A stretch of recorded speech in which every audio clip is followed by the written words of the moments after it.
We're going to be doing a bow updo with a little bit of a braid. Now the star of this is actually the bow, but we like to incorporate braids however we can. So what you want to do is start with the hair pulled into a ponytail.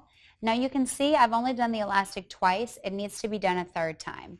So at this point, because this is one of the main keys of this updo, you're going to pull the hair through a third time, but don't pull it all the way through, as you want to leave this towards the bottom. This is actually going to be made into your braid.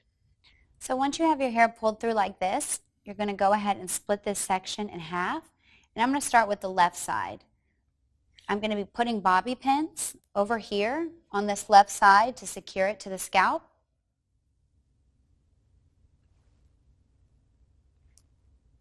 This helps to keep the bow open. You have to be pretty careful about your pinning, because if you don't pin it properly on the sides, then it'll lose its form. And be sure to pin not only from the bottom of each side of the bow, but on the top as well. So once you feel like you've gotten it pretty symmetrical, you can pull it out a little bit. So once you've looped both sides together, you'll go ahead and find the very bottom of your ponytail that you looped through.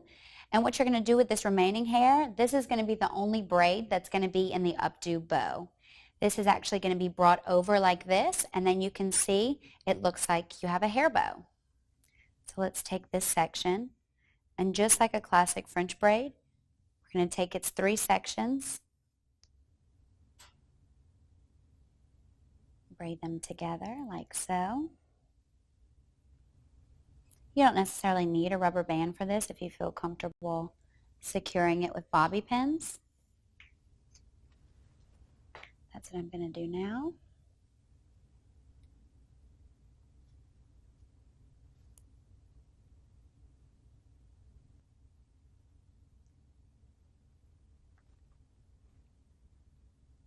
And there you have your braided bow updo.